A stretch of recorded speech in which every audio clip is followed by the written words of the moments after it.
لیکن وہ مضبوط ہے اور نہ صرف جیل میں پی ٹی آئی کی خواتین بلکہ تمام عام قیدیوں میں بھی امید پیدا کرتی ہے۔ روہینہ خان 4 چھوٹے بچوں کی ماں ہے۔ ان کی سب سے چھوٹی بیٹی 3 سال کی ہے، سب سے بڑی بیٹی 12.5 سال کی ہے۔ روہینہ کا پاکستان میں کوئی خاندان نہیں ہے اور نہ ہی اس کے بچوں کی دیکھ بھال کرنے والا کوئی ہے۔ اس کی بمشکل 9 عمر بیٹی اپنی 3 سالہ بچی کی دیکھ بھال کر رہی ہے جو ماں سے جدائی کی وجہ سے اپنی بھوک بالکل ختم کر چکی ہے۔ روہینہ ہر پیر کو جیل میں اپنے 3 سالہ بچے سے لوہے کی سلاخوں کے پیچھے ملتی ہے۔ اس کی بیٹی اپنی انگلیاں گرل کی چھوٹی سی خالی جگہوں سے چھوتی اور روہینہ اپنی چھوٹی انگلی سے اپنی بیٹی کی انگلیوں کو چھوتی، اور اس طرح ہم اپنے پیاروں کے ساتھ رابطہ قائم کرتے ہیں۔ جیل کی سلاخوں میں موجود چھوٹے چھوٹے خلا کے ذریعے جو ہمیں اپنے خاندانوں سے الگ کرتا ہے، ہمیں اپنے بچوں کو پکڑ کر ملنا چاہتے ہیں لیکن ہم نہیں کر سکتے۔ یہ جاری ہے، یہ خط دوبارہ آئے گا۔ اب وہ کہانی سنیں جو کہانی امریکہ کو امریکہ بناتی ہے، وہ کہانی سنیں۔ ٹیکساس کی ایک جیل میں 37 سالہ کارلا فے ٹکر اس کا نام ہے، ٹکر جو بھی پروننسیشن کی معافی، کو موت کا انجیکشن لگایا گیا۔ ڈیتھ بیڈ پر لیٹے اس نے ہنس کے آنکھیں بند کر لیں۔ ڈاکٹر نے نبض دیکھی اور موت کا اعلان کر دیا اور کہا ایسی پرسکون موت میں نے پہلے کبھی نہیں دیکھی۔ کارلا کی ماں ایک پیشہ کرنے والی خاتون تھی۔ بچپن میں ہی وہ اپنی ماں کے ساتھ آتی جاتی اور نشے پر لگ گئیں، پھر آہستہ آہستہ ماں کے نقش قدم پر چلنے لگ پڑی۔ 10 سال بعد اسے خیال آیا کہ اسے اس دھندے کو چھوڑ کے کچھ اور کرنا چاہیے، سو اس نے اپنے بوائے فرینڈ کے ساتھ گاڑی چھیننے کی اسکیم بنائی۔ موقع واردات پر مزاحمت ہوئی اور کارلا اور اس کے بوائے فرینڈ نے امریکی جوڑے کو گھبرا کے قتل کر دیا۔ کچھ دنوں بعد دونوں پکڑے گئے اور عدالت نے انہیں سزائے موت سنا دی۔ پھر اپیلوں کے چکروں میں کافی عرصہ گزر گیا، جس طرح کے ہوتا ہے۔ اس دوران جیل کے عملے نے دیکھا کہ کارلا جو کہ شرابی اور بد زبان عورت تھی، اس نے اچانک سب کچھ چھوڑ کر بائبل کی اسٹڈی شروع کر دی۔ یہ میں پڑھ اس لیے رہا ہوں، میں ویسے بھی آپ کو سنا سکتا ہوں، یہ چونکہ ایک سچی کہانی ہے تو اس لیے میں کوئی غلطی نہ ہو جائے اس لیے میں پڑھ کے آپ کو سنا رہا ہوں۔ اس نے اچانک سب کچھ چھوڑ کر بائبل کی اسٹڈی شروع کر دی۔ اس کی زبان صاف ہو گئی اور اخلاق بہت اچھا ہو گیا۔ وہ اکثر اپنے سیل میں بائبل پڑھتی تھی، ملنا جلنا اور بات چیت ختم کر دی۔ 1 سال بعد وہ مبلغہ بن گئیں، اور ایسی مبلغہ کہ جن کے الفاظ میں تاثیر تھی۔ پچھتاوا تھا نا، تو وہ تاثیر پیدا ہو گئی۔ اس نے جیل میں ہی تبلیغ شروع کر دی، عبادت و ریاضت کو اپنا معمول قرار دے دیا، اور جیل میں کئی لوگوں کی زندگیاں ہی بدل گئیں۔ وہ لوگ جو اسے قاتلہ اور سنگ دل کہتے تھے وہ اس کے پیچھے چلنے لگے، اور جیل میں ایک روحانی انقلاب آ گیا۔ پاکستان میں بھی آیا تھا روحانی انقلاب۔ اس بات کی خبر جب میڈیا کو پہنچی تو وہ جیل پر ٹوٹ پڑے۔ پھر ہر اخبار میں کارلا کی ہیڈ لائن لگی، ہر شخص نے اس کے فوٹو اٹھائی اور اسے معاف کرنے کے لیے مظاہرے ہونے لگے۔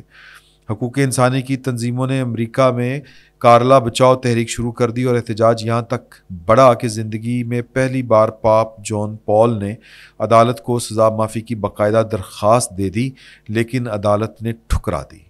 سزائے موت سے 15 دن قبل کنگ لیری جو کہ CNN کے اینکر تھے، انہوں نے اس کا انٹرویو کرنے کے لیے کارلا کا رابطہ کیا اور اس کی اجازت لی، اور اس انٹرویو ہو گیا۔ تو اس انٹرویو کے بعد پورے امریکہ نے کہا کہ نہیں، یہ وہ قاتلہ نہیں، یہ معصوم ہے، یعنی اتنی کمپین اٹھ کھڑی ہوئی۔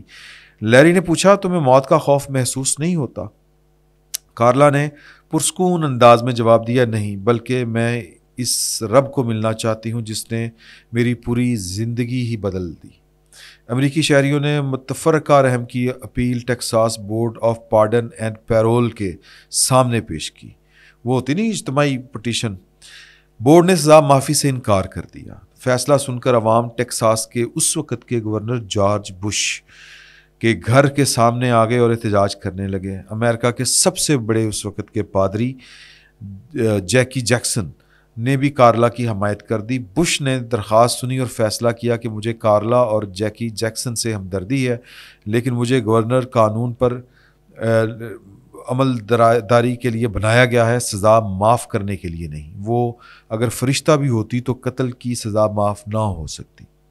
موت سے 2 روز قبل کارلا کی رحم کی اپیل سپریم کورٹ پہنچی تو جج نے یہ کہہ کر درخواست واپس کر دی کہ اگر آج پوری دنیا بھی کہے کہ یہ عورت کارلا نہیں کوئی مقدس ہستی ہے تو بھی امریکی قانون اس کے لیے ریلیف نہیں. جس عورت نے قتل کرتے ہوئے 2 انسانوں کو رعایت نہیں دی اسے دنیا کو کوئی قانون رعایت نہیں دے سکتا. ہم خدا کے سامنے ان 2 لاشوں کے جواب دیں جنہیں کارلا نے مار ڈالا. اب میں چونکہ میں آپ پہ چھوڑتا ہوں کہ آپ فیصلہ کر لیں. اس میں خدیجہ شاہ نے جن خواتین کا ذکر کیا ہے کیا وہ 9 مئی میں ملوث ہیں یا نہیں ملوث، یہ فیصلہ ہونا باقی ہے. لیکن اس سے پہلے آپ پاکستان کی ریاست کے بارے میں جو کچھ کہہ رہے ہیں یا جو کچھ کر رہے ہیں وہ ٹھیک ہے کہ نہیں ٹھیک.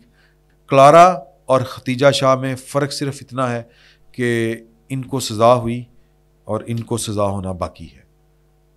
باقی فیصلہ آپ کر لیں. میں نے دونوں کہانیاں آپ کو سنا دی. فی الوقت اتنا ہی. بہت بہت شکریہ.